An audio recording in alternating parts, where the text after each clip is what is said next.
Alors, ce film, j'avais prévu de le faire en fait aussi il y a un jour. J'avais prévu de faire ce film il y a un jour, mais j'ai pas eu le temps non plus. J'ai pas eu le temps parce que j'avais d'autres choses à faire. J'ai pas eu le temps parce que j'avais d'autres choses à faire. J'ai pas eu le temps parce que j'avais pas la motivation. J'ai pas eu le temps parce que voilà. Bref. Bon, je vais faire cette vidéo aujourd'hui. On va parler du film Le secret des Marrowbone. Le secret des Marrowbone, c'est un film d'horreur qui est sorti en 2017, mais qui parle pas vraiment d'esprit, qui parle pas vraiment de démons, et qui ne parle pas non plus de monstres, ou qui ne parle pas non plus de créatures.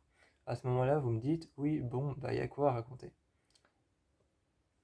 Justement, à ce moment-là, vous me dites, oui, bon, bah si ça parle pas de monstres, de créatures, de démons, ni d'esprit,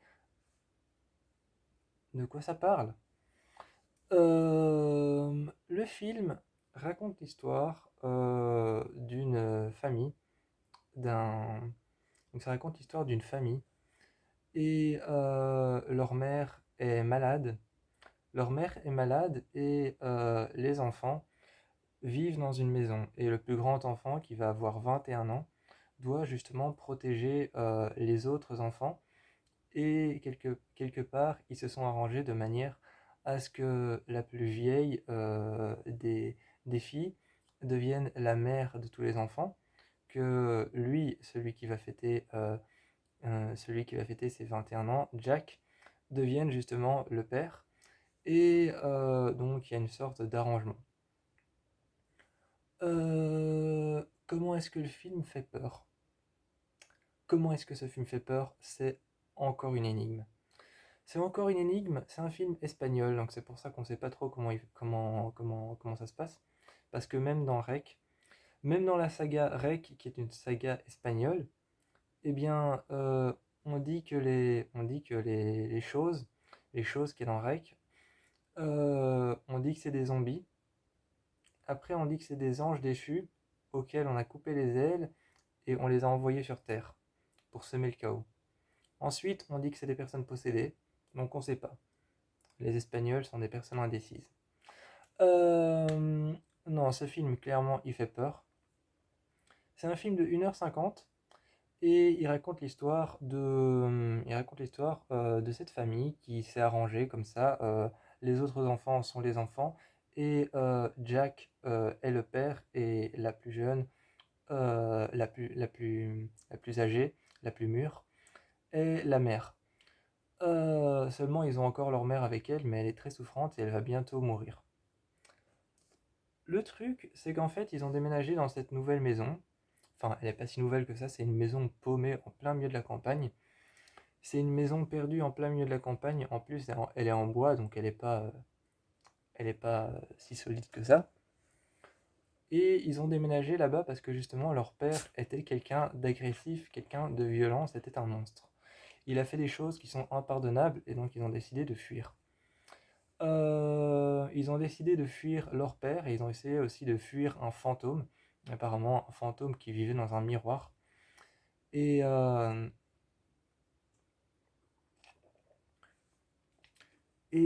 comme leur mère va bientôt mourir, en fait ils ont enfermé, comme leur mère va bientôt mourir, un moment dans le film elle est morte, et alors ils décident d'enfermer tous les miroirs de la maison à l'intérieur de la chambre de leur mère. Le seul truc, c'est que ils vont commencer à entendre des choses, à voir des choses, et le miroir va être l'attention même de ce film. Le miroir va être l'intention même de ce film, va être l'attention de ce film, va être... c'est comme si pendant tout le film, on avait le miroir devant nous, et que devant l'écran de votre télé, vous avez un point rouge qu'il faut regarder. Ce point rouge, c'est le miroir. Donc, le truc, c'est qu'en fait, ils ont un miroir dans leur maison, un grand miroir, très grand, genre, genre 2 mètres sur 6 mètres, un truc énorme. Enfin, même peut-être 3 mètres sur 9 mètres, mais un grand miroir énorme dans la maison qui est couvert d'un drap.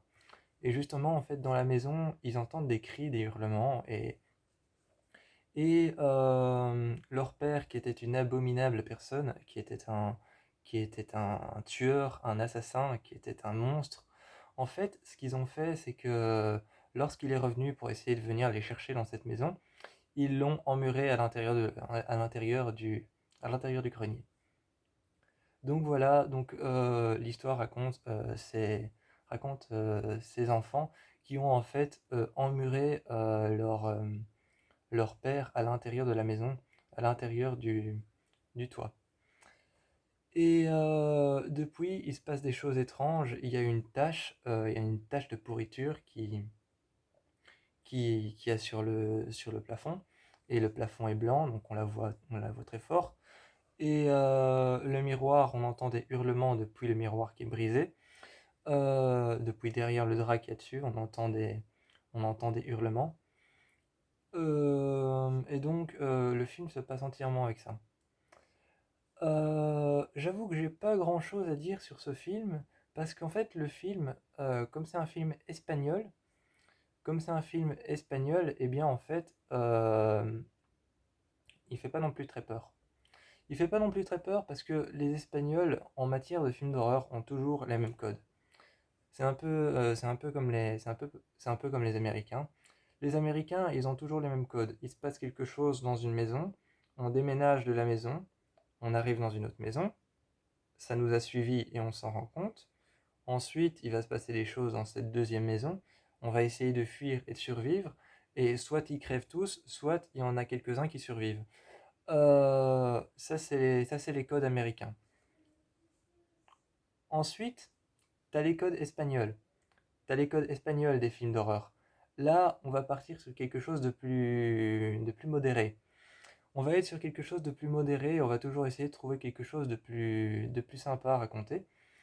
Enfin, évidemment, sympa n'est pas du tout ce qui représente Rec.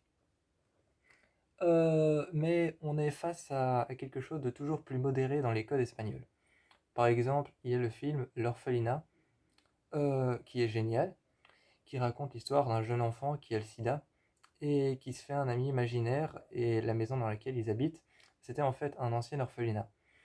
Et, la mère et le père se mettent soudainement à découvrir des corps dans la maison, et l'ami imaginaire de cet enfant euh, arrive un peu partout et commence à arriver dans la maison et hanter cette maison jusqu'à ce qu'on découvre le fin fond de son histoire. J'ai vraiment pas beaucoup à dire sur le film, parce qu'en fait, j'ai pas beaucoup à dire sur le film parce qu'en fait, tout se passe avec le miroir. Tout se passe avec le miroir. S'il y avait eu un fantôme ou des apparitions ou un personnage qui se serait fait posséder, qui aurait eu un rituel de l'exorciste, j'aurais eu des choses à dire, donc j'ai pas grand-chose à dire. Euh, mais il y a un passage par contre très intéressant où il y a... en fait, le film joue entre le mignon et entre l'horreur. C'est pour ça que j'ai pas grand chose à dire, c'est parce que c'est un film d'horreur qui joue entre le mignon et entre l'horreur. On a des passages où t'as le tout petit garçon qui essaye de récupérer sa mère et qui veut la voir, donc il va dans la chambre et là il se passe des choses sur les miroirs. Et il y a des passages où t'en as d'autres qui ils doivent payer le loyer de la maison. Il y a toute une histoire autour du fait de payer la maison, de payer les allocs, de payer la maison, et en fait, ils n'ont pas d'argent. Et, et leur père avait justement de l'argent, et ils partent la récupérer dans le toit parce qu'ils ont emmuré l'argent avec leur père.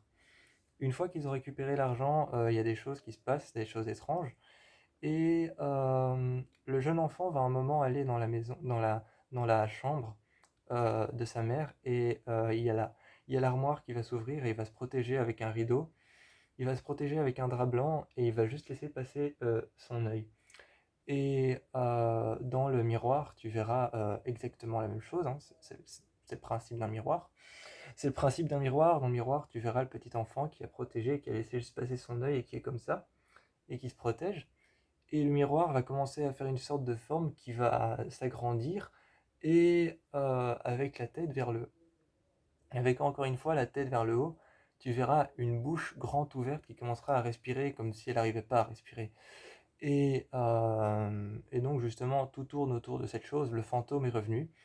Et aussi, il y a ce passage où ils descendent les escaliers et ils sont en train de jouer à un jeu de société.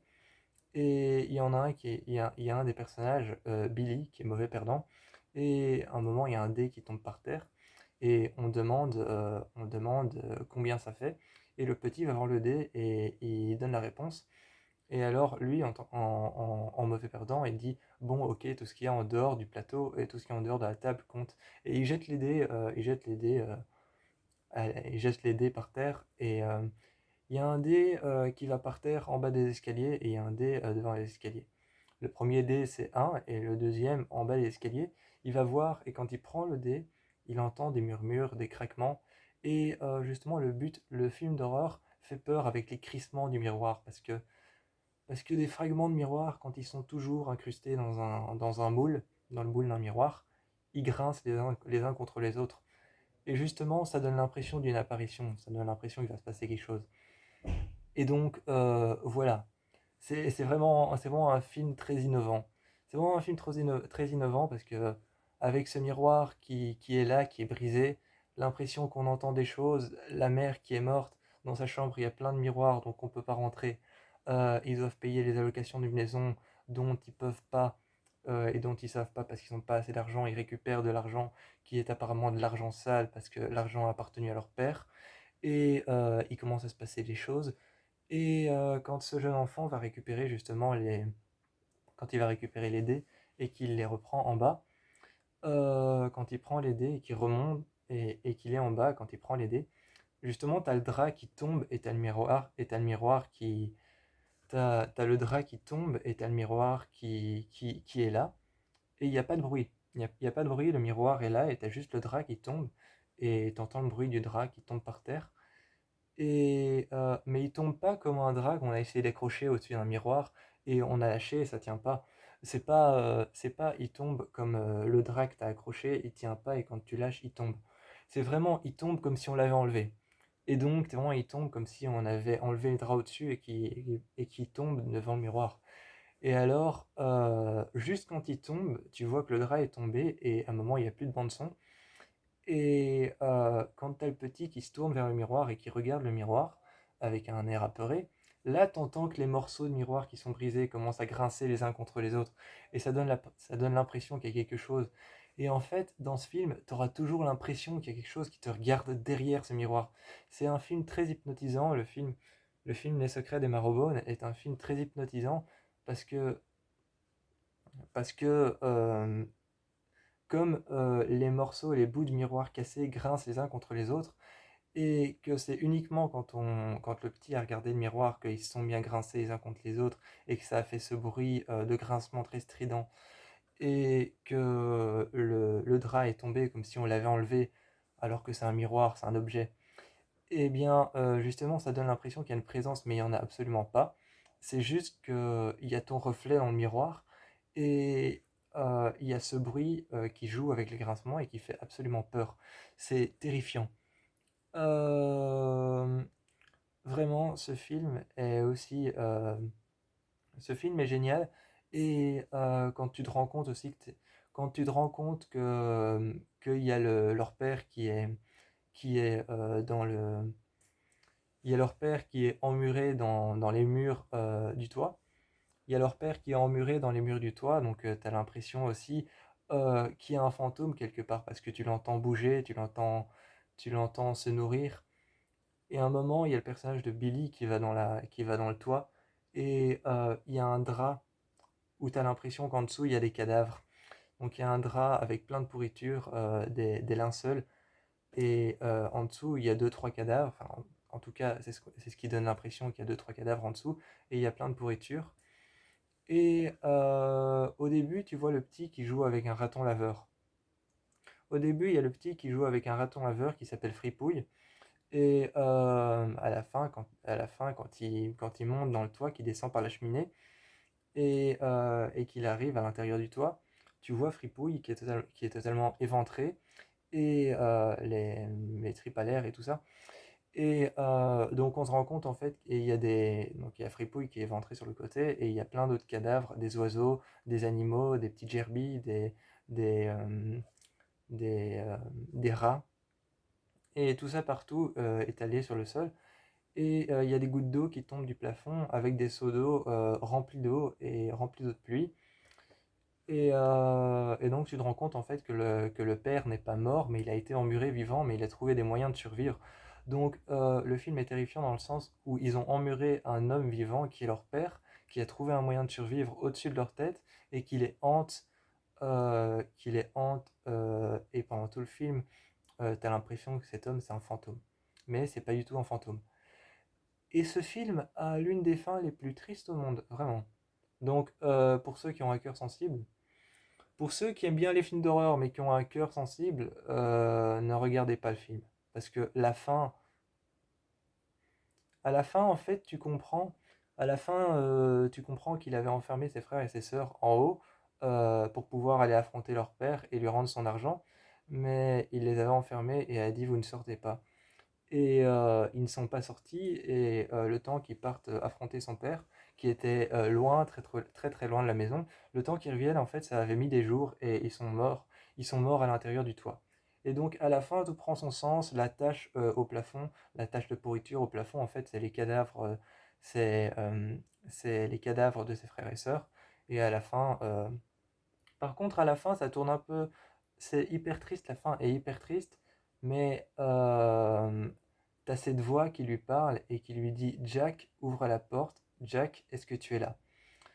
Ça tourne un peu au ridicule parce que la voix est pas vraiment transformée, et c'est juste, t'as l'impression que c'est quelqu'un qui essaye d'imiter une voix maléfique. Mais ça, c'est les films d'horreur espagnols. Les films d'horreur espagnols ne vont jamais essayer de modifier les voix ou quoi que ce soit. Mais les films d'horreur espagnols vont plutôt garder les voix normales d'un humain qui a une voix soit très rauque, soit non, vraiment très rauque, soit une voix animale, ou alors quelqu'un qui ne parle pas mais qui imite des grognements comme dans Rec. Et ça, c'est les films d'horreur espagnols, c'est comme ça. Et à la fin, tu comprends ce qui s'est passé, et ce qui s'est passé te brise le cœur en 17 000 morceaux. Donc, ce qui se passe à la fin du film te brise le cœur en 17 000 morceaux. En tout cas, ce qui est de mon cas, moi, j'étais hyper triste à la fin de ce film. Donc voilà, c'est un film espagnol, je vous encourage à aller le voir. Il s'appelle Le Secret des Marbones. En plus, on a un super bon casting. On a un super bon casting. On a Anya Taylor-Joy, on a aussi Mia Goth, on a l'acteur Charlie Haytans de Stranger Things, et un autre acteur, j'ai oublié son nom, qui a joué dans un film de guerre. Donc on a un super bon casting, et on a le petit là qui joue hyper bien aussi, il se démerde super bien. Donc voilà, le film est parfait sous tous les angles. Je vous encourage à aller voir le film Le Secret des Marrowbone. C'est vraiment pas mal, et c'est un film assez génial qui te fout en angoisse. C'est un film assez génial qui te fout en angoisse. On a un bon casting, on a une bonne histoire, et il est plutôt pas mal. Je vous fais plein de bisous.